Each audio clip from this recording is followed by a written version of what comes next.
तो इस लेक्चर में स्टार्ट करते हैं हम लोग परम्यूटेशन।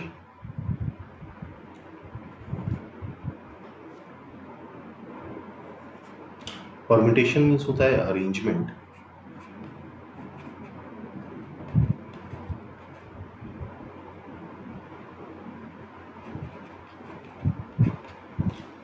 सपोज कर लें ये सारी चीज़ें डिफरेंट ऑब्जेक्ट्स के लिए हैं, डिफरेंट ऑब्जेक्ट्स अरेंज करने हैं हमें, arrangement of different objects.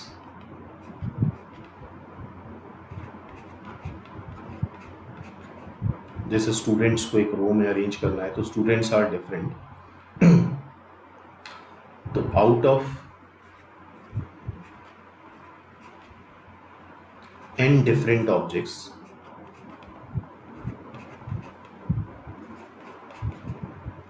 we have to arrange r different objects।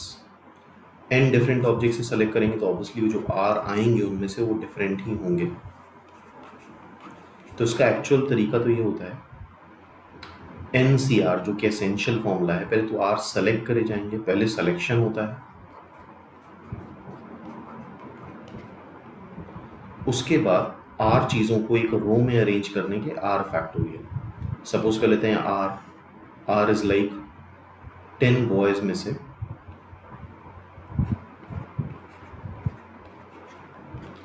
6 boys arrange करना। ऑब्वियसली बॉयज जो होंगे सारे डिफरेंट होंगे। 10C6 से हमने पहले तो बॉयज सेलेक्ट कर लिए और 6 बॉयज़ को 6 प्लेस पे अरेंज करने के 6 प्लेसेस हैं, 6 बॉयज़ हैं। पहले प्लेस के लिए 6 चॉइस होंगी, दूसरे के लिए 5, 4, 3, 2, 1 और इन सबको मल्टीप्लाई कर देंगे। ऑब्वियसली इंडिपेंडेंट एक्सपेरिमेंट्स हैं ये, तो दिस इज 6 फैक्टोरियल। तो पहले हमने सेलेक्ट कर लिया NCR से, फिर R फैक्टोरियल से उनको अरेंज कर दिया, तो उसका डायरेक्ट फॉर्मूला होता है NPR। लेकिन NPR यूज़ तभी करना है जब चीज़ें डिफरेंट हों और R is always less than or equal to n, greater than or equal to 0। तो NPR फॉर्मूला कहाँ से आता है? NCR इंटू R फैक्टोरियल से, दैट इज NPR। और ये फाइनली हो जाएगा n factorial upon n minus R factorial. इसके आगे देखते हैं, तो ये दिख रहा है counting formula for permutation. Permutation means arrangement without repetition, repeat नहीं होंगी यहाँ चीज़ें। The number of permutation arrangement of n different things taken r at a time is NPR, जिसको हम ऐसे भी लिखते हैं। और NPR का फॉर्मूला ये आता है n factorial upon n minus R factorial, और R लाई करता है 0 से n के बीच में। NPR को ओपन करते हैं तो ये आता है। बेटर रहेगा ये फॉर्मूला याद हो, क्योंकि जब चीज़ें कैलकुलेट करनी होती हैं तो हमें ओपन करना पड़ेगा। अगर ये डायरेक्टली याद होगा तो कैलकुलेशन रिलेटिवली थोड़े से आसान हो जाएंगे। तो NPR इज n-1 n-2 से लेके n-R प्लस 1। यहाँ प्लस माइनस की गड़बड़ होती है, तो इस लास्ट टर्म को हमेशा ऐसे याद रखो n-R-1, और ये स्टार्ट हुआ है n-0 से और जा रहा है n-R-1 तक। तो ये टोटल टर्म्स हो गए R टर्म्स। तो ये फॉर्मूला याद होना चाहिए, जहाँ पे n नेचुरल नंबर होगा, R होल नंबर होगा। The number of arrangement of n different objects taken all at a time NPN होता है। ऑब्वियसली n में से n ले लिया तो NPN, फिर सारे ही लेने तो सिलेक्शन तो होगा नहीं, सिर्फ सारे ही लेने, तो that is simply directly arrangement हो जाएगा। और n चीज़ों को एक रो में अरेंज करना है तो दैट इज n फैक्टोरियल। ये सारे फॉर्मूले याद होने चाहिए। NP1 n होता है, NPR n times n-1 PR-1 होता है। NPR को हम ऐसे भी लिख सकते हैं, तो अगर याद कर सकते हैं तो बेटर रहेगा। तो पहला एग्जांपल देखते हैं, the number of ways in which 4 person can sit on 6 chairs. कोशिश हम करेंगे कि फॉर्मूले थोड़े से कम यूज़ करें, डायरेक्टली सिर्फ बेसिक कैलकुलेशन सॉल्व करें। 6 चेयर्स हैं,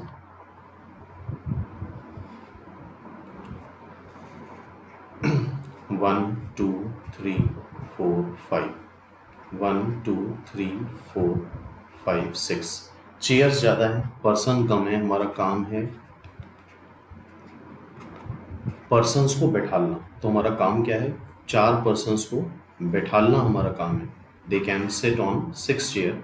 तो हम पर्सन के लिए चॉइस देखेंगे, P1, P2, P3, P4। पहले पर्सन के पास कितनी चॉइस है, 6 चॉइस।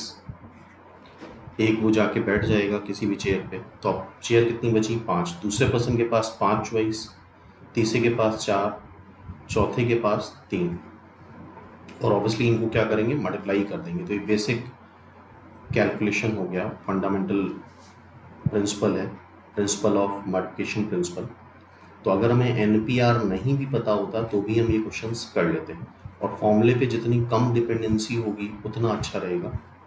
अदरवाइज एग्ज़ाम में आंसर आ भी जाता है तो भी उस पर बहुत डाउट रहता है कि सही आया कि गलत आया। तो आई थिंक ये कंसेप्ट समझ में आ रहा होगा, इसको हम डायरेक्टली NPR से सॉल्व कर सकते हैं। नेक्स्ट एग्जाम्पल, नेक्स्ट ये फॉर्मूला है, ऐसी चीज़ें अरेंज करनी है हमें जहाँ पे P एक जैसी चीज़ें हैं। जैसे कि इसका बेस्ट एग्जाम्पल होता है, मार्केट से अगर हम वेजिटेबल लेकर के आ रहे हैं तो डिफरेंट टाइप की वेजिटेबल भी होती है और सेम वेजिटेबल के नंबर्स भी ज़्यादा होते हैं। और वेजिटेबल ख़रीदने के बाद उसको अगर हमें अरेंज करना है जहाँ पे P चीज़ें एक जैसी हैं, मान लेते हैं हमारे पास 20 वेजिटेबल हैं, इसमें से 5 चीज़ें एक जैसी हैं, लाइक 4 चीज़ें एक जैसी हैं, 3 चीज़ें एक जैसी हैं, तो 12 चीज़ें एक जैसी हो गई। वेजिटेबल हो सकता है, फ्रूट्स हो सकता है, 5 एप्पल्स हो गए, 4 बनानास हो गए, और 3 ऑरेंजेस हो गए। और जो भी सेम टाइप के फ्रूट्स होते हैं वो आइडेंटिकल ही होते हैं, इस बात को ध्यान रखना है। तो उनको हमें अरेंज करना है, तो उसके लिए ये फॉर्मूला होता है, ये भी काफ़ी इंपॉर्टेंट है, n factorial upon p factorial q factorial r factorial. इसको प्रूफ करा जा सकता है, लेकिन ऑब्जेक्टिव पॉइंट ऑफ व्यू से ये फॉर्मूला याद ही होना चाहिए, प्रूफ में काफ़ी टाइम लग जाएगा। नेक्स्ट, तो यहाँ पे चीज़ें रिपीट हो रही हैं, तो उसके लिए फॉर्मूला ये हो गया। Next formula, the number of permutation मतलब arrangement of n different things taken r at a time, each things may be repeated any number of time. कोई भी चीज़ कई बार रिपीट हो सकती है, जैसे कि सपोज कर लें हम इसको, फॉर एग्जांपल किसी शॉप पे गए हम, और वो शॉप गारमेंट की शॉप है, कपड़े खरीद रहे हैं, तो सेम टाइप की शर्ट वहाँ पे हम तो डिस्टिंक्ट ही खरीदते हैं, लेकिन सेम ब्रांड सेम साइज़ की शर्ट कई बार भी खरीदी जा सकती है। तो ये एग्जांपल होगा जब चीज़ें रिपीट होंगी, मतलब हैं तो डिफरेंट लेकिन वो कई बार रिपीट हो सकती हैं। तो the number of times, any number of times, कोई भी चीज़ कितने बार भी रिपीट हो सकती है, सेम चीज़ को हम कई बार ले सकते हैं, तो that is n to the power r। ये अभी एग्जांपल करेंगे तो उससे बेटर समझ में आएगा। The number of words that can be found out of the letter of the word committee. सबसे पहले तो यहाँ पे काउंट कर लेते हैं कितने लेटर्स हैं, 1 2 3 4 5 6 7 8 9, 9 लेटर्स हैं, जिसमें से C एक बार आ रहा है, M एक बार आ रहा है, M 2 बार आ रहा है, I एक बार आ रहा है, T 2 बार आ रहा है, E 2 बार आ रहा है। तो उससे लेटर, और ये पहले लेक्चर में हमने डिस्कस करा था, अगर कोई वर्ड दे रखा है और उससे वर्ड बनाना है और कुछ मेंशन नहीं, तो ऑब्वियसली 9 लेटर वर्ड ही बनाना है, और जो लेटर जितने बार रिपीट हो रहे हैं उतने बार ही यहाँ पे भी रिपीट करना है। तो 9 फैक्टोरियल टोटल हो गया, 9 फैक्टोरियल, जिसमें से 2 M रिपीट हो रहे हैं, 2 T रिपीट हो रहे हैं और 2 E रिपीट हो रहे हैं। तो that is the answer, 2 factorial का Q।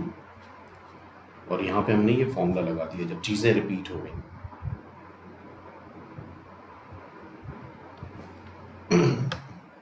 तो यहाँ पे नीचे देख सकते हैं solution. Next is this example, 5 prizes can be distributed among 4 boys when every boy can take 1 or more prize। तो अगर मेंशन नहीं है तो ये बात ध्यान रखना, अगर मेंशन नहीं तो 5 प्राइज भी डिफरेंट है, डिस्टिंक्ट है, बॉयज़ तो डिस्टिंक्ट होते ही हैं, तो 5 प्राइसेस हैं और 4 बॉयज़ में डिस्ट्रीब्यूट करना है। एनी बॉय कैन टेक 1 और मोर प्राइजेस, एक या एक से ज़्यादा प्राइज, एक से ज़्यादा प्राइज भी किसी को मिल सकता है। तो बॉयजेस हैं B1, B2, B3, B4। अच्छा, यहाँ पे कुछ चीज़ें बिल्कुल क्लियर कट समझ में आनी चाहिए कि किसी एक बॉय को एक से ज़्यादा भी मिल सकता है, मतलब ये हुआ कि एक बॉय को 5 भी मिल सकते हैं। तो ऐसी कोई कंडीशन नहीं है, 1 मिल सकता है, 2 मिल सकता है। अगर एक बॉय को 5 मिल गए तो बाकी 3 बॉयज़ को कुछ नहीं मिलेगा। मतलब इनको कुछ भी ना मिले, ये चीज़ अलाउड है। अब हमारा काम क्या है? बॉयज़ को प्राइज़ डिस्ट्रीब्यूट करना। हमारा काम है प्राइज़ को डिस्ट्रीब्यूट करना। इस बात को समझना। जिस चीज़ के आगे लिखा होता है इन हाउ मेनी वेज, वो हमारा काम होता है। हमारा काम क्या है? प्राइस को डिस्ट्रीब्यूट करना। P1, P2, P3, P4, P5, 5 prices हैं। पहले प्राइस के लिए कितनी चॉइस? 4 चॉइस। दूसरे प्राइस के लिए कितनी चॉइस? 4। तीसरे के लिए 4, चौथे के लिए 4, पांचवें के लिए 4। इन सबको हमने क्या करा? मल्टीप्लाई कर दिया। तो that is 4 to the power 5। जैसा कि सोल्यूशन में देख रहे हो 1025 आता है, सॉरी 24 आता है, 4 टू द पावर 5। तो मेथड आई थिंक समझ में आया होगा ये।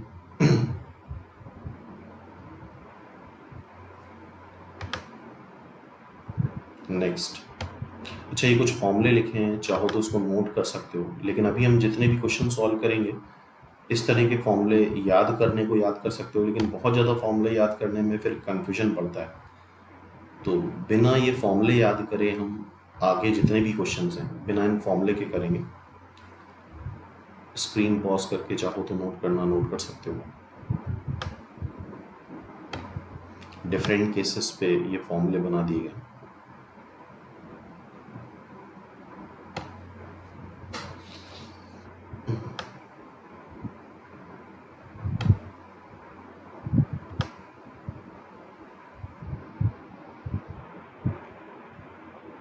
Next example is this. How many words can be formed from the letter of the word Jaipur? ठीक है। Which start from A, जो कि A से स्टार्ट हो, and end with T। Jaipur में पहले तो नंबर ऑफ लेटर्स काउंट कर लेते हैं। 1 2 3 4 5 6 लेटर्स हैं। A से स्टार्ट होगा और T पे एंड होगा, तो 2 लेटर्स तो कंज्यूम हो ही गए हमारे। बीच में बचे 4 प्लेसेस, 1 2 3 4 प्लेसेस बचे। 4 प्लेसेस में 4 लेटर्स को अरेंज करने के बेस 4 फैक्टोरियल। अभी हमने देखा था n में से n को अरेंज करना, NPN, that is n factorial. तो 4 प्लेसेस हैं और 4 लेटर्स अरेंज करने हैं, दैट इज 4 फैक्टोरियल, सिंपली 24। तो बेसिक एग्जांपल्स हैं बिल्कुल ये, लेकिन सीखना ज़रूरी है। Next, how many 3 letter words can be form from the word Jaipur when A and I are always excluded। A और I को हटा देना है, A और I को हटा दिया हमने, तो क्या बचा? G P U R। सारे डिफरेंट हैं और 3 लेटर वर्ड बनाना है, तो सीधे सीधे 4P3। 4P3 is the answer. Okay, 4P3 is 4 into 3 into 2। Open करके देख सकते हो। 4P3 is 4 factorial, 4 minus 3 is 1 factorial. So this is the answer. Next, how many 4-letter word can be formed from the letter of Jaipur when A and I are always included? A और I तो लेना ही लेना है, A और I distinct letter हैं, तो A और I को लेने का एक ही तरीका है। अब बचे कौन से letters? J P U R। हमें बनाना क्या है? 4 लेटर वर्ड बनाना है। क्या बनाना है? 4 लेटर वर्ड। तो इन चारों में से पहले तो हम, चारों डिफरेंट हैं, तो पहले तो हम 2 सेलेक्ट कर लें 4C2 से। 4C2 से कुछ भी आ सकता है, लाइक U आ गया और R आ गया। तो 4C2 से हमने पहले तो 4 में से 2 डिफरेंट लेटर सेलेक्ट कर लिए। अब इनको हमें अरेंज करना है। इनको अरेंज करने के बेस हो जाएंगे 4 फैक्टोरियल इंटू 4 फैक्टोरियल। 4 फैक्टोरियल जैसा कैलकुलेशन देख रहे हो, ये आधी होना चाहिए 24, एंड 4C2 इज 6, और इन दोनों को आपस में हम क्या करेंगे? मल्टीप्लाई कर देंगे, तभी हमारा काम पूरा होगा।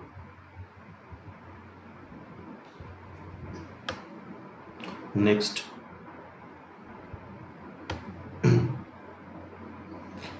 इन how many ways 3 different rings, 3 rings हैं, can be worn in 4 fingers, 4 fingers हैं, एटमोस्ट हर एक फिंगर में एटमोस्ट एक रिंग हो, मतलब 2 रिंग नहीं हो सकती। तो फिंगर्स हो गए भाई हमारी F1 F2 F3 F4, और रिंग्स हो गई R1 R2 R3 R4। इसको रिलेट कर सकते हो कि 4 चेयर्स हैं और 3 पर्सन्स हैं। ऑब्वियसली एक चेयर पे 2 पर्सन नहीं बैठ सकते, तो 4 चेयर्स में 3 पर्सन्स को अरेंज करना है। बैठालना मतलब अरेंजमेंट होता है। 4P3 भी कर सकते हैं, या हम ऐसे कर सकते हैं। हमारा काम क्या है? हमारा काम है रिंग्स को पहनाना, हमारा काम फिंगर्स फिल करना नहीं है। तो हम रिंग्स के लिए चॉइस देखेंगे। रिंग्स सारी कंज्यूम करनी। पहली रिंग के पास कितनी चॉइस है? पहली रिंग के पास कितनी चॉइस है? 4। दूसरी रिंग मतलब एक फिंगर में हमने पहना दी, तो उसमें दूसरी रिंग नहीं आ सकती, तो दूसरी रिंग के पास कितनी चॉइस हो गई? 3। तीसरी रिंग के पास कितनी चॉइस है? 2। तो ऐसे भी कर सकते हैं, हम डायरेक्टली फॉर्मूला लगा सकते हैं, या फिर fundamental principle of multiplication use करके डायरेक्टली आंसर ला सकते हैं। अब इसके बाद ये एक स्टैंडर्ड क्वेश्चन है, इसमें जो मेथड यूज़ कर रहे हैं उस पे बेस काफ़ी सारे क्वेश्चंस तुम लोगों को बुक्स में मिलेंगे। हाउ मेनी एनाग्राम्स मतलब words can be form with the letters of the word Hindustan. ठीक है।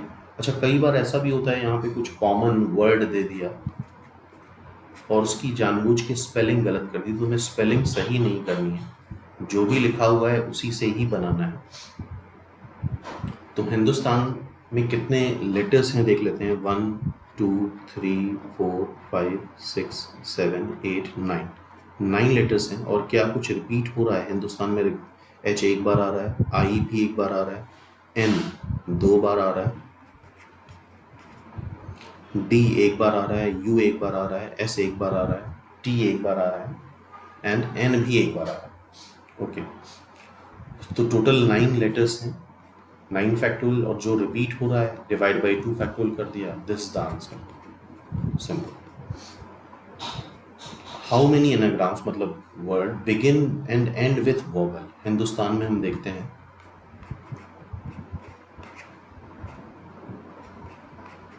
वोवल कितने हैं और कॉन्सोनेंट कितने हैं। वोवल हो गया I U A, I U A are the vowel, and H N D S T N, N 2 बार आ रहा है। These are consonant। तो क्वेश्चन क्या है? क्वेश्चन हमारा ये है, how many of these anagrams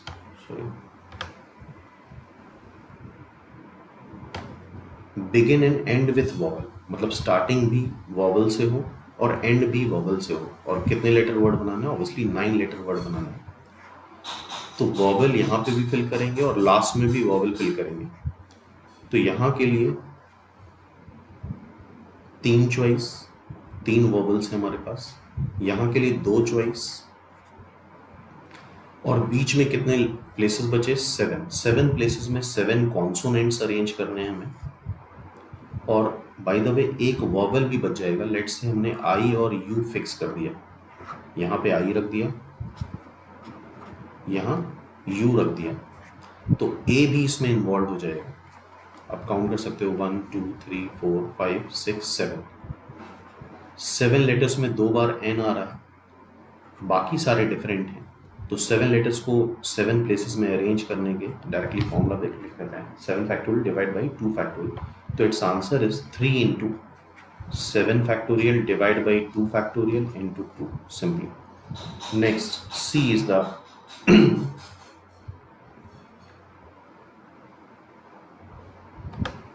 in how many of these anagrams all the vowels come together। सारे vowels एक साथ आए। I U A, ये एक important पार्ट है। I U A टोटल थे 9 लेटर्स हमारे पास।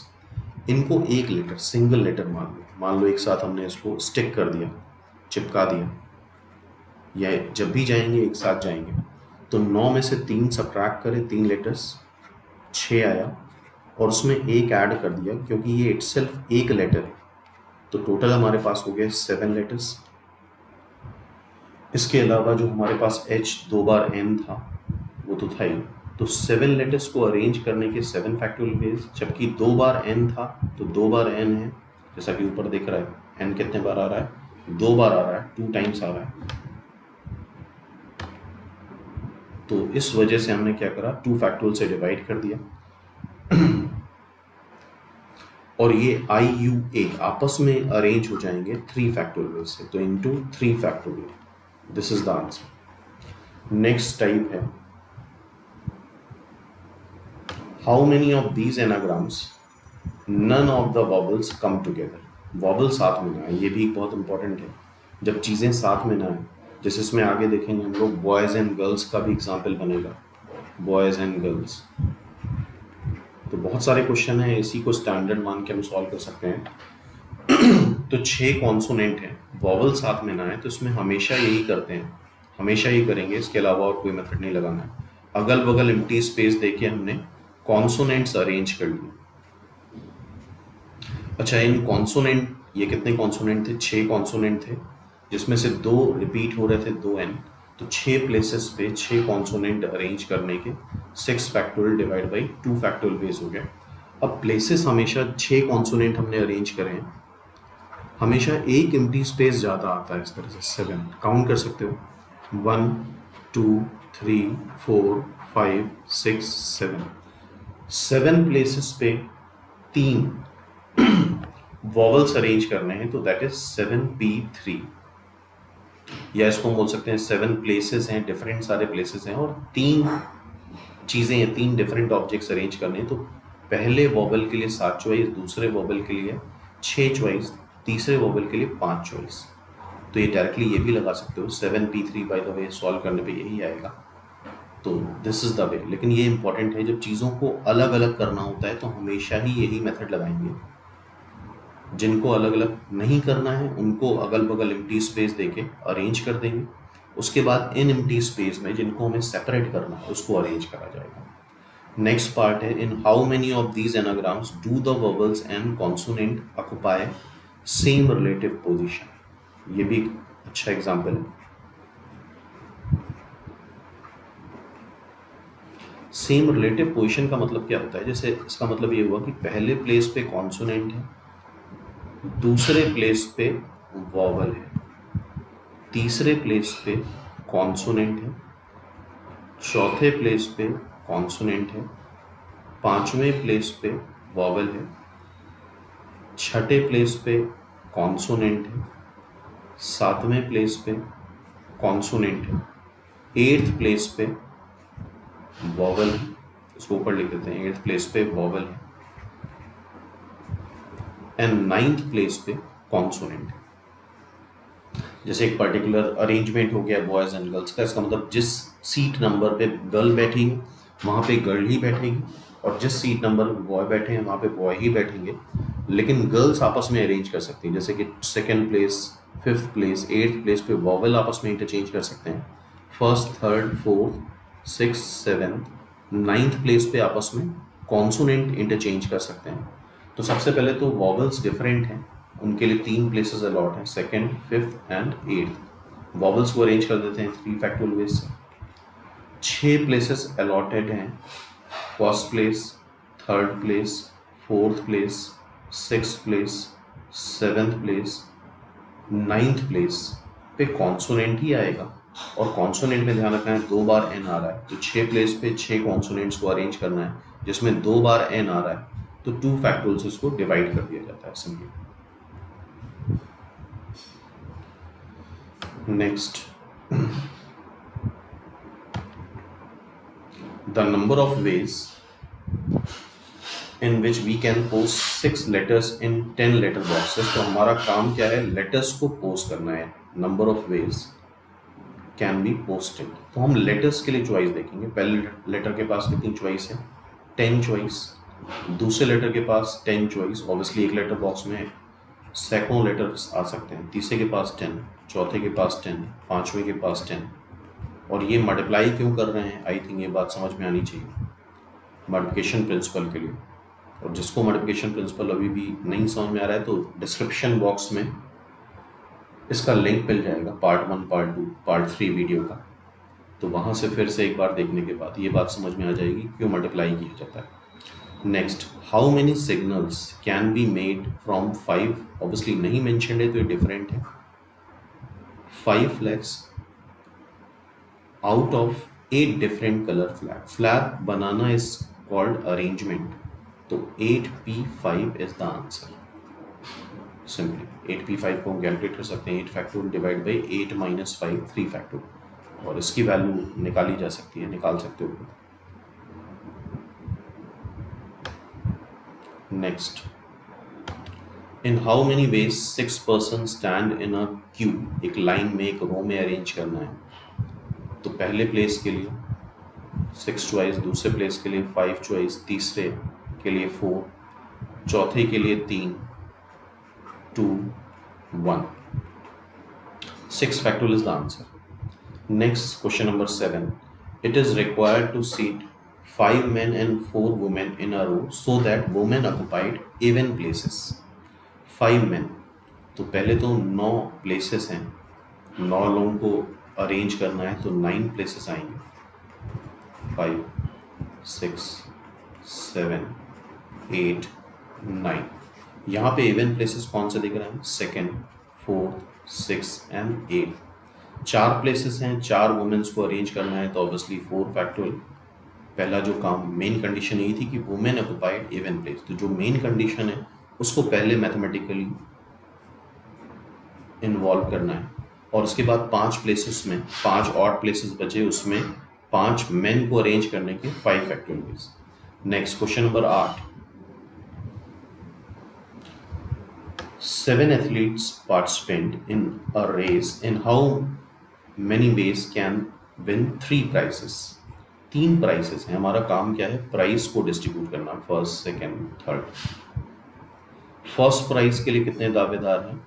7 एथलीट्स हैं, तो 7 चॉइसेस। सेकंड प्लेस के लिए कितने कैंडिडेट्स हैं? 6, एंड थर्ड के लिए 5। 7 इंटू 6 इंटू 5, इसको हम ऐसे बोल सकते हैं 7 लोगों को 3 प्राइजेस डिस्ट्रीब्यूट करने हैं। In how many ways 4 girls and 7 boys sit in a row so that no 2 girls sit together? तो ये क्वेश्चन वही है जो अभी हिंदुस्तान में करा था हम लोगों ने। बॉयज़ को हम अरेंज कर दें, जो ज़्यादा हैं उनको अरेंज कर दें अगल बगल एम्प्टी स्पेस दे करके। 1, 2, 3, 4, 5, 6, 7। 7 बॉयज़ को 7 प्लेस पे अरेंज करने के 7 फैक्टोरियल वेज, और अभी बताया था हमने अगर 7 बॉयज़ हैं तो हमेशा एक एम्प्टी स्पेस ज़्यादा आता है। काउंट कर सकते हो 1, 2, 3, 4, 5, 6, 7, 8। 8 एम्प्टी स्पेसेस पे 4 गर्ल्स को अरेंज करना है, तो दैट इज 8p4।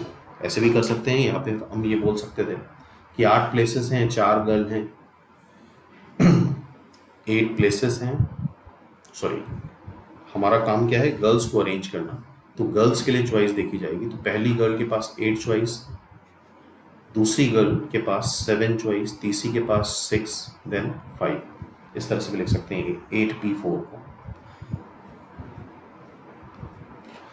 अच्छा, जैसे मान लो यहाँ पे 40 गर्ल्स होती और 70 बॉयज़ होते, तब तो ऑब्वियसली हम ये 70 बॉयज़ तो नहीं बनाते। सिंपली क्या करते? 70 बॉयज़ को अगल बगल एम्प्टी स्पेस दे के अरेंज करते, दैट इज 70 फैक्टोरियल। और हमने जनरलाइज कर लिया है कि 70 बॉयज़ को एम्प्टी स्पेस देंगे तो एक एम्प्टी स्पेस ज़्यादा आता है। 71 प्लेसेस पे 40 गर्ल्स हम अरेंज कर देते, दैट इज 71p40। नेक्स्ट, 10। ये भी एक अच्छा क्वेश्चन है। In an examination hall there are 4 rows. 4 rows arrange कर दिए हमने, R1, R2, R3, R4। अच्छा, जैसा ऐसा नहीं करना है कि पूरा क्वेश्चन पढ़ लिया। जैसे हम यहाँ पे क्या कर रहे हैं, जो भी पहला सेंटेंस पढ़ा उसको हमने इम्प्लीमेंट कर दिया, क्योंकि पूरा क्वेश्चन पढ़ने में फिर पहला सेंटेंस भूल जाते हैं लोग, फिर दोबारा पढ़ना स्टार्ट करो। तो 1/1 अगर क्वेश्चन की लेंथ थोड़ी ज़्यादा है, 4-5 लाइन्स में है, तो ऐसे ही करना चाहिए। ईच रो हैज़ 8 चेयर्स, ठीक है। इसमें भी 8 चेयर्स हैं, इसमें भी 8 चेयर्स हैं, इसमें भी 8 चेयर्स हैं, और इसमें भी 8 चेयर्स हैं। इस तरह से बना सकते हैं चेयर्स, बनाने की ज़रूरत नहीं है लेकिन फिर भी these are 8 chairs, one behind the other. There are 2 classes, 2 classes हैं। लेट्स से वो एक C1 है क्लास और एक C2 क्लास है। Sitting for an examination with 16 student in each class, 16 student इसमें भी हैं और 16 स्टूडेंट इसमें भी हैं।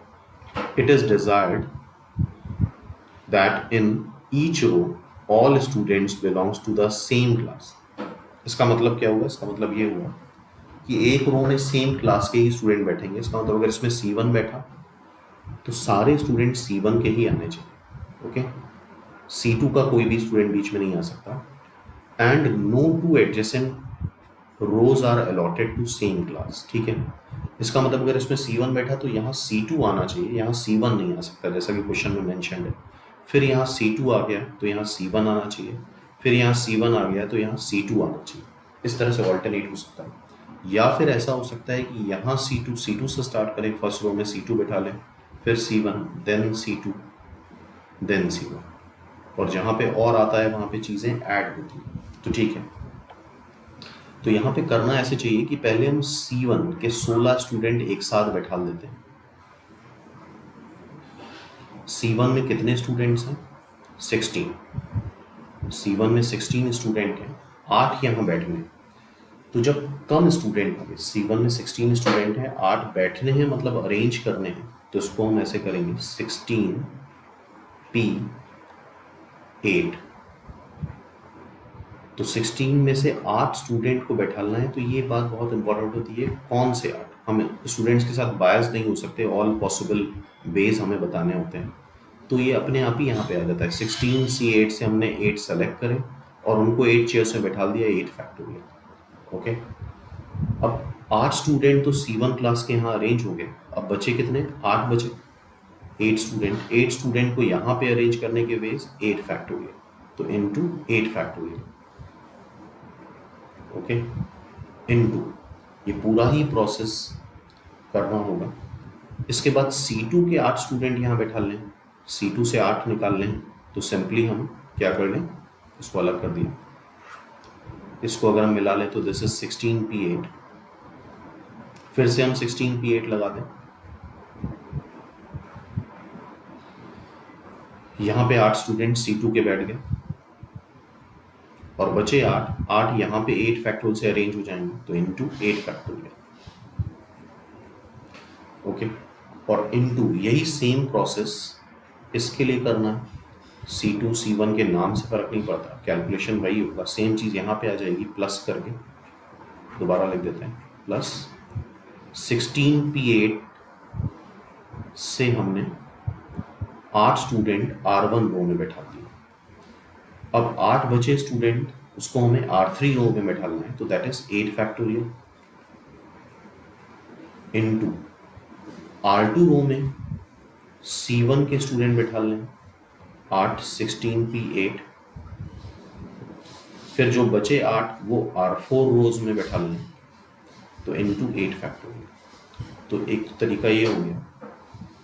दूसरा तरीका आसान और समझ सकते हैं, यहाँ पे 8 स्टूडेंट C1 के बैठा लें, यहाँ पे 8 स्टूडेंट C2 के बैठा लें। तो अलग अलग करने का कोई मतलब नहीं है, सीधे सीधे 16 स्टूडेंट हैं जो R1 रो में और R3 रो में अरेंज करने हैं, तो सीधे सीधे 16 फैक्टोरियल। C1 के सारे स्टूडेंट उठाए हमने और R1 और R3 में बैठा दिया। R1 और R3 मिला करके कितनी चेयर्स हैं? 16 चेयर्स हैं, 16 स्टूडेंट हैं, सीधे सीधे अरेंज हो गए। फिर R2 और R4 में 16 स्टूडेंट बैठा लें। ओवरऑल कितनी चेयर्स हैं? 8 यहाँ पे, 8 यहाँ पे, 16 चेयर्स में 16 स्टूडेंट बैठा दिए, 16 फैक्टोरियल। प्लस अब यही चीज़ इसके लिए करनी है, C2 को R1 में बैठाना है और C2 को R3 में बैठाना है। टोटल है 16 चेयर्स, 16 चेयर्स में 16 स्टूडेंट, 16 फैक्टोरियल से अरेंज कर दिए। अब C1 के 8 स्टूडेंट R2 में बैठा लें और C1 के 8 स्टूडेंट R4 में बैठा लें। टोटल कितनी चेयर्स हैं? 16। तो 16 स्टूडेंट्स को 16 चेयर्स में अरेंज कर दिया, 16 फैक्टोरियल। तो this is 2 into 16 factorial into 16 factorial, this is the answer. तो एक बार फिर से इस क्वेश्चन को देख लेना, ध्यान समझ लेना। और यहाँ पे इम्पोर्टेंट बात ये है, 16 में से जब हमने 8 निकाले तो डायरेक्टली अगर हम 16p8 फॉर्मूला लगा देते हैं तब तो सही है। अदरवाइज अगर डिफरेंट चीज़ों में से कुछ चीज़ें हम सेलेक्ट कर रहे हैं तो ये सेंटेंस ज़रूर दिमाग में आना चाहिए, कौन से हम सेलेक्ट कर रहे हैं, कि अपनी मर्जी से हम सेलेक्ट नहीं कर सकते, क्योंकि यहाँ पे ऑल पॉसिबल वेज कैलकुलेट करने होते हैं। तो अच्छा एग्जाम्पल था, एग्जाम में कुछ इसी तरह के क्वेश्चंस अच्छे पूछे जाते हैं। नेक्स्ट, ये तो क्वेश्चन फिर से आ चुका है, नेक्स्ट देखते हैं। Question number 12, in how many veg, how many numbers lying between 100 से 1000 with the digit 1 2 3 4 5 if repetition of digit is not allowed। Okay, तो सिंपल क्वेश्चन है, आई थिंक खुद कर सकते हो। 3 डिजिट नंबर बनाना है हमें, रिपीटिशन नहीं अलाउ है, तो यहाँ के लिए कितनी चॉइस हो गई, 5 डिजिट है, 5 4 3। क्यों मल्टीप्लाई कर रहे हैं, according to multiplication principal.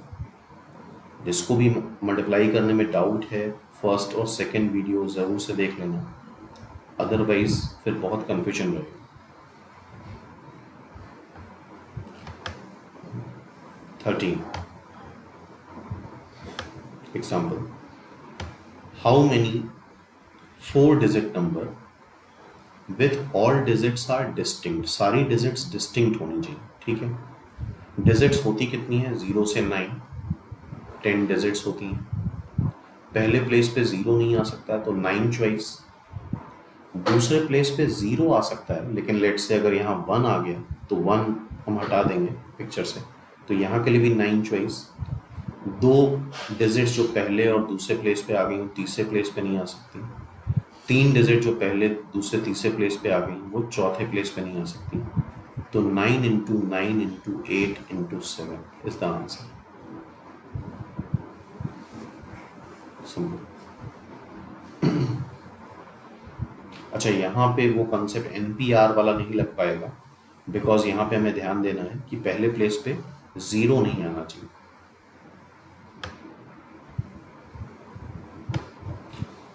How many 10 different letters of an alphabets are given। Given है मतलब 10 डिफरेंट लेटर्स, कोई भी गिवन है, ठीक है, ये गिवन वर्ड इंपॉर्टेंट है। 10 लेटर्स हैं, words with 5 letters are form from this letter, ठीक है। पहले तो हम पहला पार्ट कर लेते हैं। 5 लेटर वर्ड बनाना है 10 गिवन लेटर से, तो सीधे सीधे 10p5, ये आंसर हो गया इतने पार्ट का, ठीक है। अभी आगे वाला पार्ट बाद में देखेंगे। अच्छा, ये गिवन नहीं होता, 10 लेटर्स होता।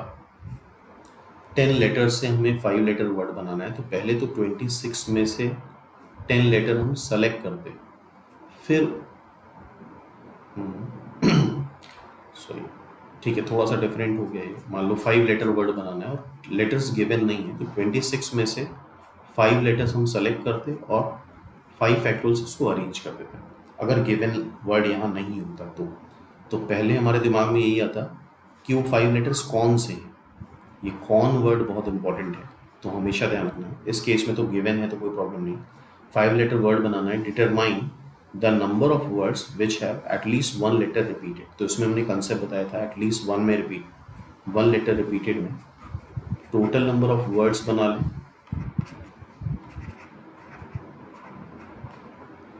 Minus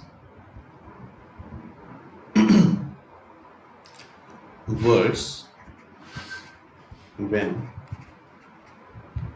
letters are not repeated।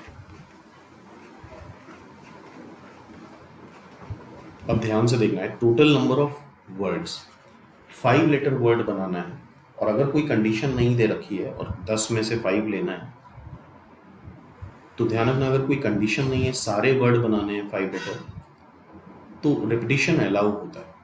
ये 10p5 आंसर तब आएगा जब रिपीटिशन अलाउ नहीं होगा, मतलब सारे लेटर्स डिफरेंट होंगे। Okay, 10p5 is the answer when repetition is not allowed, repetition allow नहीं हो सकता। तो हर एक के लिए 10 चॉइस होंगी, कोई भी लेटर कितने बार भी रिपीट कर सकता है। 10 to the power 5 minus when letters are not repeated. अब यहाँ पे तुम 10p5 भी लिख सकते हो या फिर 1 2 3 4 5, 10 चॉइस यहाँ के लिए, 9 चॉइस यहाँ, 8 7 6, 10p5 भी लिख सकते हैं, या इसको हम क्या लिख सकते हैं, 10 into 9 into 8 into 7 into 6, simple. तो एटलीस्ट वाले में हमेशा यही करना होता है, टोटल नंबर ऑफ वर्ड्स निकाल लिए माइनस जब कोई भी रिपीट नहीं होता। अब ये एक फॉर्मूला है जो याद होना चाहिए। कुछ नॉन जीरो डिजिट्स गिवन होती हैं, the sum of numbers form by n non zero digit, मतलब जीरो उसमें नहीं होना चाहिए, जीरो डिजिट्स में, गिवन डिजिट्स में नहीं होना चाहिए। और यहाँ पे एक चीज़ ध्यान रखना है, जितनी भी डिजिट्स दे रखी, लाइक जैसे इस क्वेश्चन में 4 डिजिट दे रखी, तो जो भी नंबर बनेगा 4 डिजिट नंबर ही बनेगा। ये कुछ एजम्पशंस याद रखने हैं, इस वजह से बड़ा कन्फ्यूजन होता है। अगर ये चीज़ें पहले से डिसाइड नहीं करके जा रहे हो तो एग्ज़ाम में ये सब चीज़ें बहुत कंफ्यूज करेंगी। तो 4 डिजिट नंबर सारे बनाने हैं, ऐसा नहीं कि 4 डिजिट दे रखी हैं और यहाँ पे तो दे ही रखा है taken all at a time. अगर ये नहीं दिया होता, कुछ बुक्स में, कुछ क्वेश्चंस में नहीं दे रखा है, तो इट मीन्स नहीं दे रखा है, तो इट मीन्स 4 डिजिट नंबर बनाना है। तो क्या होता है, sum of all digits, formula note कर लो। ये कितनी डिजिट्स हैं, 4 डिजिट है, तो 4 माइनस 1 का factorial 10 to the power 4 minus 1 upon 10 minus 1। तो ये फॉर्मूला तभी है जब सारी डिजिट्स को लेकर के नंबर बनाया जाएगा। ऐसा नहीं कि इसमें 1 digit number, 2 digit number, 3 digit number सारे नहीं बना रहे, चारों डिजिट्स को एक साथ लिया है तब नंबर बनाया है, और तब सम कितना आ रहा है, ये फॉर्मूला नोट होना चाहिए और याद होना चाहिए। Sum of digits n minus 1 factorial 10 to the power n minus 1 upon 10 minus 1। Okay, अच्छा, इसका प्रूफ भी आगे देखेंगे हम लोग, क्योंकि अभी इसमें ज़ीरो भी इन्वॉल्व हो सकता है। 1 digit, 2 digit, 3 digit, 4 digit, 5 digit, सारे टाइप के नंबर अगर बनते हैं तो वहाँ पे हमें इसका प्रूफ देखना पड़ेगा। तो आगे जैसे से एडवांस क्वेश्चंस में बढ़ेंगे हम लोग इसका प्रूफ भी देखेंगे। अभी फ़िलहाल आगे देखते हैं। 16, determine the number of permutation of the letters of the word. तो ये तो फॉर्मूला बेस्ड क्वेश्चन है, काउंट कर लेते हैं। 1 2 3 4 5 6 7 8 9। आई थिंक ये क्वेश्चन कर सकते हो। क्या रिपीट हो रहा है, काउंट कर लोगे। n factorial, total number of letters, जो भी रिपीट हो रहा है, अगर रिपीट नहीं हो रहा है तो डिवाइड नहीं करा जाएगा, तो डू इट योरसेल्फ।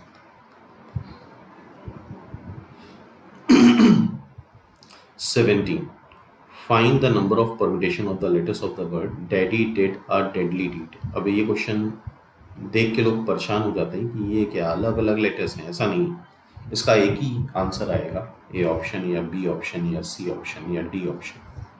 ऑब्वियसली यहाँ पे अगर अब तुम अलग अलग लेटर्स मानोगे और सबको अरेंज करोगे तो यहाँ पे कितने आ रहे हैं, 1 2 3 4 5, 5 आंसर नहीं हो सकते।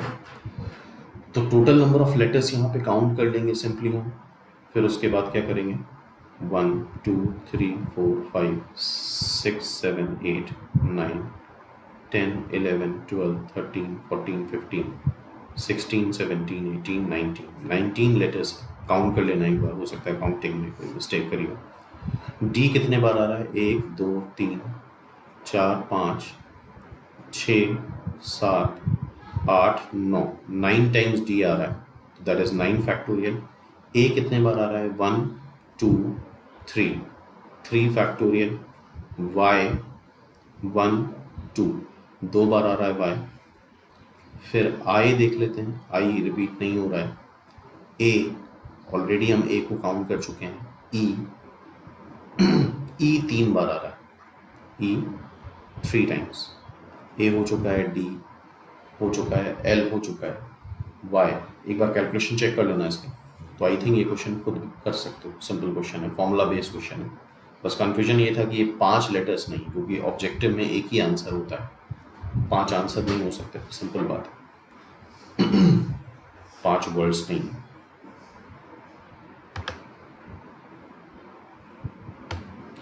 How many 7 letters of the word can be form with the Arihant. Arihant में देखें क्या कुछ रिपीट हो रहा है?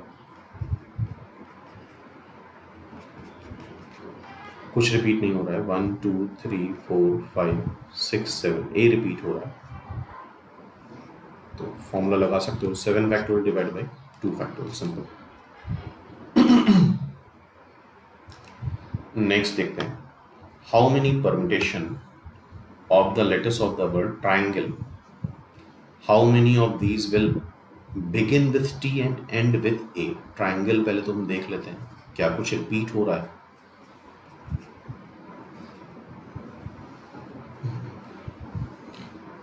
TRIANGLE, कुछ भी रिपीट नहीं हो रहा है। आई थिंक टी एक बार आ रहा है, आर एक बार आ रहा है, आई एक बार आ रहा है, ए एक बार आ रहा है, एन एक बार, GLE। तो how many permutation of the letters of the word नहीं मेंशन्ड है, तो ये कितने 1 2 3 4 5 6 7 8 लेटर वर्ड ही बनेगा। जो लेटर जितने बार आता है उतने बार ही वर्ड में रिपीट होता है। टी से स्टार्ट हो रहा है और एंड हो रहा है ई पे।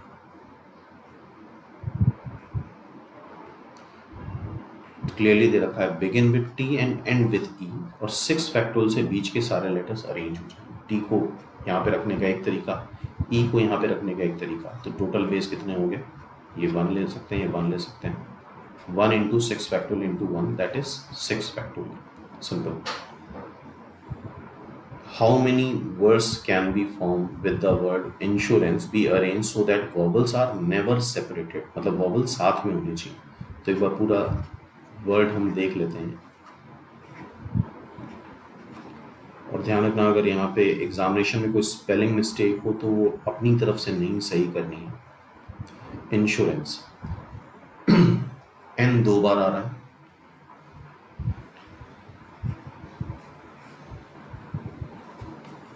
आई चेक कर लेते हैं, आई एक ही बार आ रहा है, एस भी एक ही बार दिख रहा है, यू भी एक बार दिख रहा है, आर भी एक बार दिख रहा है, ए भी एक बार दिख रहा है, सी भी एक बार दिख रहा है, ई भी एक बार दिख रहा है। तो मतलब सिर्फ 2 बार एन आ रहा है। वॉवल्स आर नेवर सेपरेटेड, मतलब वॉवल्स साथ में होने चाहिए। तो वॉवल्स हैं कितने? आई, यू, ए, ई। ये एग्जाम्पल हम लोग हिंदुस्तान में कर चुके हैं। ये सेम क्वेश्चन वैसे ही करना है, जो 4 लेटर्स हैं उसको एक मान लो, आई, यू, ए, ई।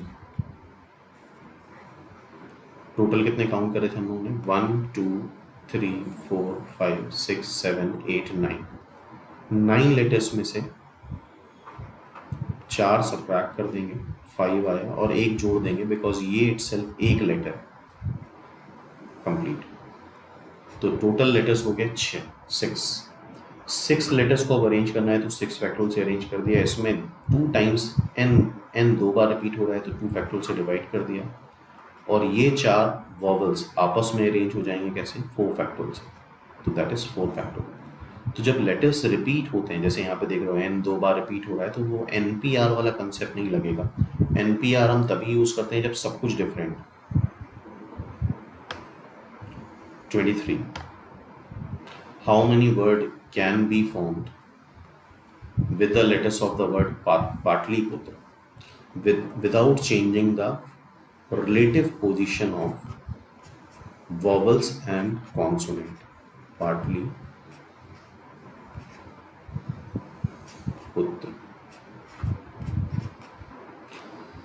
तो यहाँ पे एक बार देखते हैं हम लोग, पहले प्लेस पे पहले तो काउंट कर लेते हैं कौन रिपीट हो रहा है। P 2 बार आ रहा है, 2P। A 1 2 3, A 3 times repeat हो रहा है, T 2 टाइम्स रिपीट हो रहा है, T देन A हो चुका है, L is single time, I भी एक बार आ रहा है, U भी एक बार आ रहा है, R भी एक बार आ रहा है। टोटल लेटर्स कितने हैं? 1 2 3 4 1 2 3 4 5 6 7 8 9 10 11 लेटर्स हैं। फर्स्ट प्लेस पे कॉन्सोनेंट है, सेकेंड प्लेस पे वॉवल है,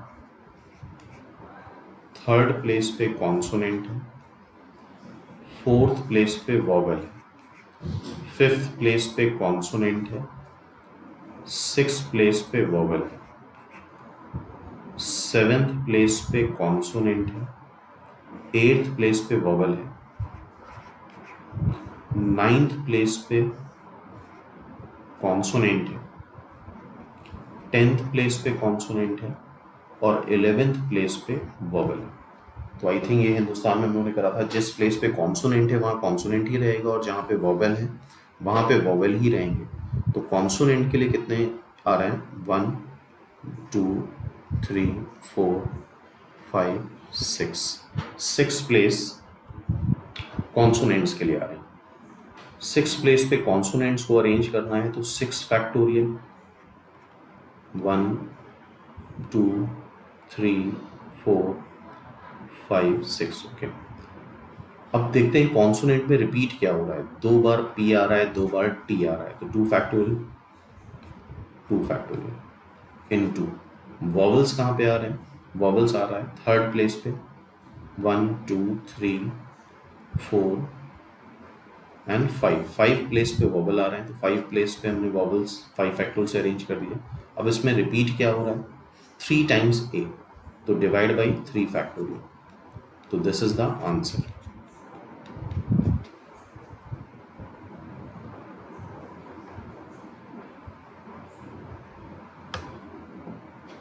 next question, find words that can be formed with the word omega।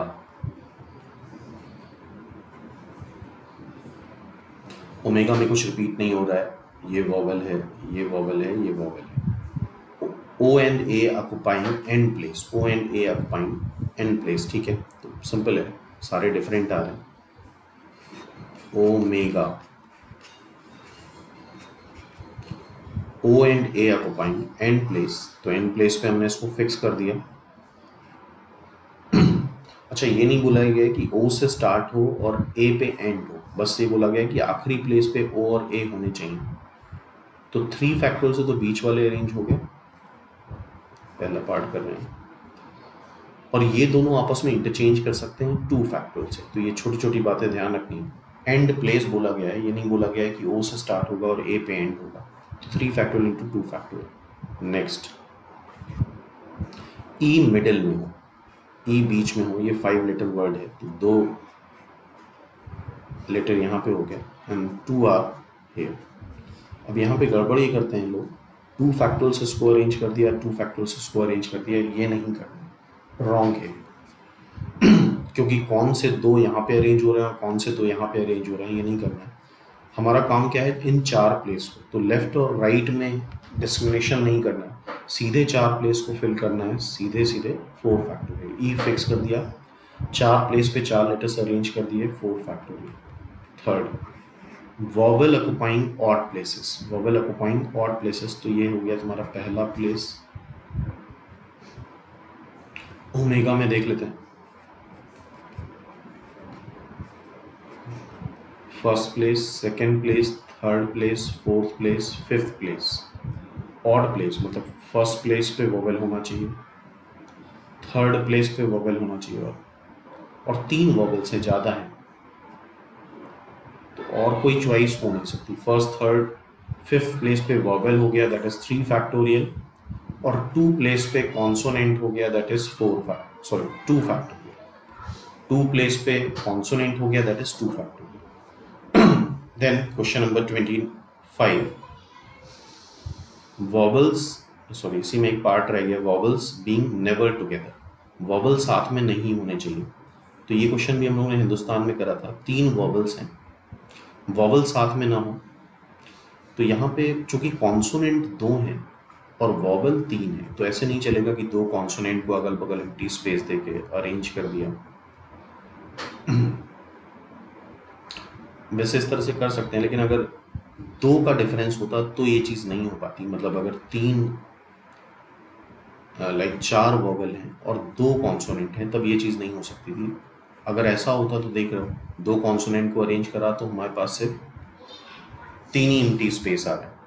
तो 2 कॉन्सोनेंट और 3 वॉवल्स को हमने 2 कॉन्सोनेंट को अगल बगल एम्प्टी स्पेस देके अरेंज करा 2 फैक्टोरियल से, 3 प्लेसेस बचे और 3 प्लेस पे 3 कॉन्सोनेंट अरेंज करने, तो that is 3 factorial. This is the answer.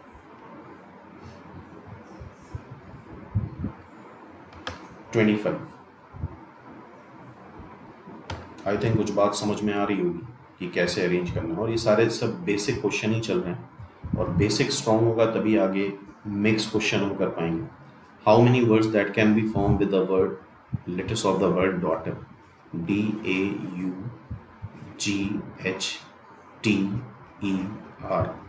D एक बार आ रहा है, ए एक बार आ रहा है, यू एक बार आ रहा है, जी भी एक बार, एच। आई थिंक सारे डिफरेंट हैं। 1 2 3 4 5 6 7 8 लेटर्स हैं। Vowels always come together. तो देखते हैं वॉवल्स, फिर से वही एग्जांपल है। पहला एक वॉवल हो गया, 2 3, this is 8, not 8 factorial. 8 factorial से टोटल वर्ड्स बन जाएंगे इसके।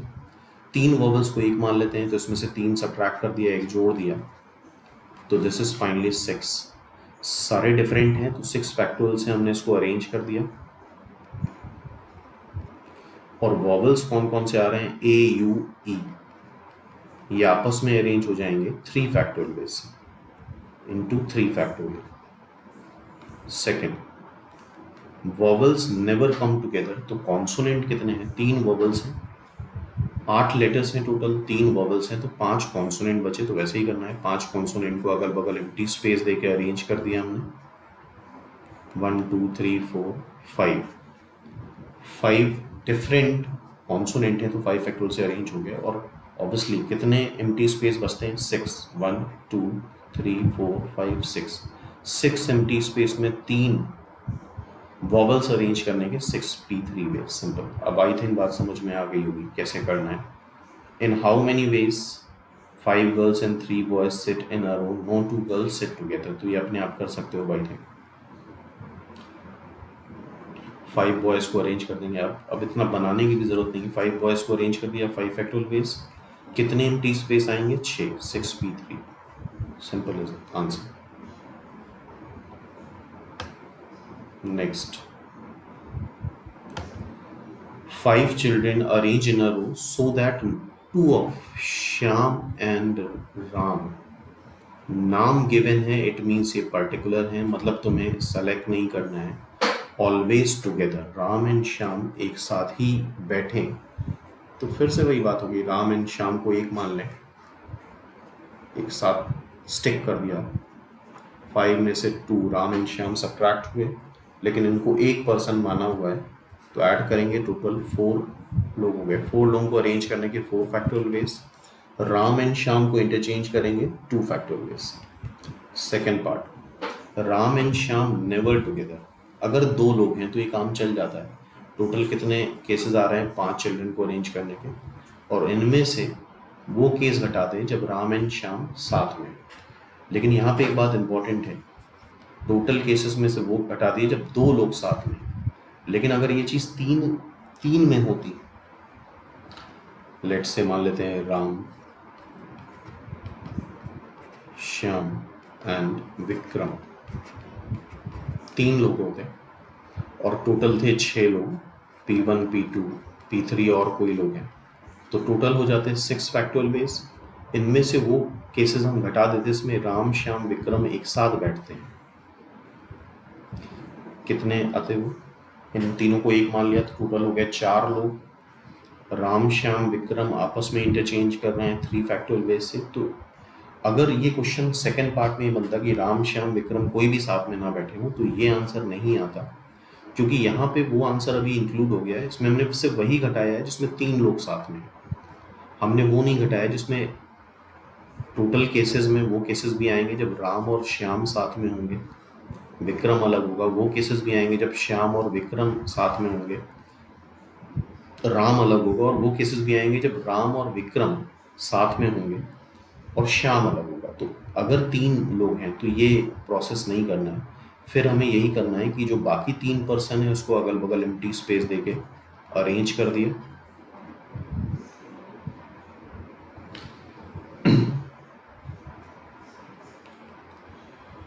अच्छा, यहाँ पे भी 3 लोग ये हैं और 3 लोग ये हैं, तो देखो ध्यान से यहाँ पे इस एग्जाम्पल में समझ लेना। मान लो राम यहाँ आ गया, श्याम यहाँ आ गया और विक्रम यहाँ आ गया। ये पहले भी हम डिस्कस कर चुके हैं कि ये एम्प्टी स्पेस का मतलब ये नहीं कि एम्प्टी ही रहेगा, अगर यहाँ बीच में कोई नहीं आया तो P1 P2 एडजेसेंट हो जाएंगे, ठीक है। तो जिनको हमें सेपरेट करना है, मतलब हमें P1 P2 P3 को सेपरेट नहीं करना है, हमें राम श्याम और विक्रम को सेपरेट करना है। तो जिनको सेपरेट नहीं करना है उनको ही पहले बैठाला जाता है अगल बगल एम्प्टी स्पेस देके। कई बार दोनों में नंबर सेम है, यहाँ पे भी 3 लोग हैं, यहाँ पे भी 3 लोग हैं, कुछ लोग इनको एम्प्टी स्पेस देके बैठा देते हैं, लेकिन वो गलत हो जाएगा। अगर हमने यहाँ पे राम श्याम विक्रम को एम्प्टी स्पेस देके बैठाला और यहाँ P1 आ गया, यहाँ P2 आ गया और यहाँ P3 आ गया, तो इस केस में राम और श्याम एडजेसेंट हो जाएंगे, जिनको हमें अलग अलग करना था। तो बात समझ में आ रही होगी, जिनको अलग अलग करना है उनको बाद में बैठाना है। अगल बगल एम्प्टी स्पेस दिया, 4 प्लेसेस बचे, उसमें से राम श्याम विक्रम को हमने सबट्रैक्ट कर दिया। तो आई थिंक ये भी अच्छा एग्जाम्पल है, इसमें ये कॉमन मिस्टेक करके आते हैं 3 लोग जब होते हैं। Next example, when a group photograph is taken, ठीक है, all 7 teachers should be in the first row, ठीक है, फर्स्ट रो में 7 टीचर्स हैं, लिख लेते हैं इसको। all 20 students should be in second row, second row में 20 स्टूडेंट हैं, ये भी लिख लेते हैं। R2 में ये टीचर्स हैं और यहाँ पे 20 स्टूडेंट्स हैं,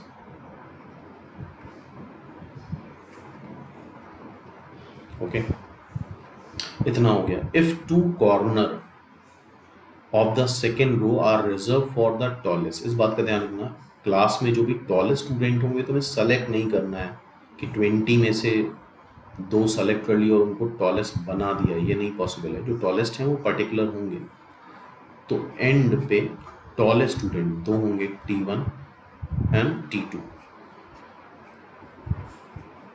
बीच में बचे कितने, 18 स्टूडेंट्स, ठीक है। बात समझ में आगे होगी। Second line, should be interchangeable in between them, अगर ये नहीं भी दिया होता तो हम इंटरचेंज करते, क्योंकि हमें ऑल पॉसिबल वेज बताने होते हैं। If middle seat of the front row is reserve for principal, principal एक ही होंगे, मिडिल सीट, तो इसका मतलब 60 टीचर में एक प्रिंसिपल होते हैं। अब इसमें भी कंफ्यूजन रहता है कि टीचर प्रिंसिपल है कि नहीं है, तो प्रैक्टिकली सोचना है, मिडिल में बैठना है तो इनको टीचर होना ही पड़ेगा, तभी 3 स्टूडेंट इधर और 3 स्टूडेंट इधर आएंगे, ठीक है। तो प्रिंसिपल के लिए तो सीट फिक्स्ड है, बिल्कुल फिक्स्ड है, बीचों बीच बैठना है। टीचर्स 3 टीचर्स यहाँ अरेंज होंगे, 3 टीचर्स यहाँ अरेंज होंगे। तो हमने बताया था इंडिविजुअली 3 फैक्टोरियल करके अरेंज नहीं करा था, सिंपली इसको 6 फैक्टोरियल करके अरेंज कर देंगे इनटू 18 स्टूडेंट सेकेंड रो में बीच में अरेंज होंगे 18 फैक्टोरियल इनटू 2 टॉलेस्ट स्टूडेंट्स आपस में पोजीशन इंटरचेंज कर लेंगे इनटू 2 सब। तो आई थिंक अब ये बात समझ में आ रही है कैसे चीज़ों को अरेंज करा जाता है। एक एग्जांपल और देखते हैं last. How many 4 digit number divisible by 4, कोई भी नंबर 4 से डिविजिबल तब होता है जब उसकी लास्ट 2 डिजिट 4 से डिविजिबल हो, लाइक 04 हो, 08 हो या 8 हो, 12 हो, 16 हो। तो 1 2 3 4 से ऐसे नंबर बताने हैं जो कि 4 से डिविजिबल हो, ठीक है। तो हम 1 बाई 1 बनाते हैं। पहले केस में ले लेते हैं, यहाँ पे 1 and 2 फिक्स कर लिया, ठीक है, 1 and 2 फिक्स कर लिया। बची कितनी डिजिट्स, 3 डिजिट को 2 प्लेसेस में अरेंज करना है, तो 3p2, या इसको हम बोल सकते हैं पहले प्लेस के लिए 3 चॉइस, दूसरे प्लेस के लिए 2 चॉइस, 3 into 2। तो अगर लास्ट में 12 1 2 आ रहा है तो 4 से डिविजिबल होगा। अच्छा 1 6 नहीं आ सकता बिकॉज 6 गिवन नहीं है, ठीक है, 6 यहाँ पे नहीं गिवन है। अब इसके बाद सीक्वेंस से में चलना है, 1 6, इसके बाद क्या आता है 20 के बाद आता है 24 हो जाएगा क्योंकि 2 और 4 गिवन है। बाकी 3 डिजिट बची, 2 प्लेस पे अरेंज करनी है, तो अगेन 3p2। 24 के बाद क्या आता है 28 बन नहीं सकता बिकॉज 8 गिवन नहीं है। 28 के बाद आएगा 32, 3p2। 32 के बाद आएगा 36, 6 है नहीं तो बनेगा नहीं। 36 के बाद आएगा 40 बनेगा नहीं बिकॉज 0 नहीं है। 40 के बाद आएगा 44, 44 बनेगा नहीं बिकॉज 4 दो बार नहीं है, एक ही बार है। 44 के बाद 46 नहीं बनेगा, 50 नहीं बनेगा, 54 बन जाएगा। 54 के बाद 58, 58 के बाद ऑब्वियसली अब तो नहीं बढ़ सकते बिकॉज 58 के बाद 62 आएगा, इसके बाद सारे 60 से बड़े होंगे। तो इन्हीं 6 को कितने बार ऐड कर दें, 1 2 3 4 टाइम्स ऐड कर दें, मतलब 4 से मल्टीप्लाई कर दें, 24। तो ये कुछ बेसिक एग्जाम्पल हो गए, जैसे हम डिजिट्स को अरेंज करते हैं, पर्सन्स को अरेंज करते हैं, वर्ड लेटर्स को अरेंज करते हैं। तो ये कुछ बेसिक समझ में आ गया होगा। नेक्स्ट लेक्चर में कुछ और एग्जांपल्स देखेंगे और कॉम्बिनेशन NCR को डिस्कस करेंगे डिटेल में।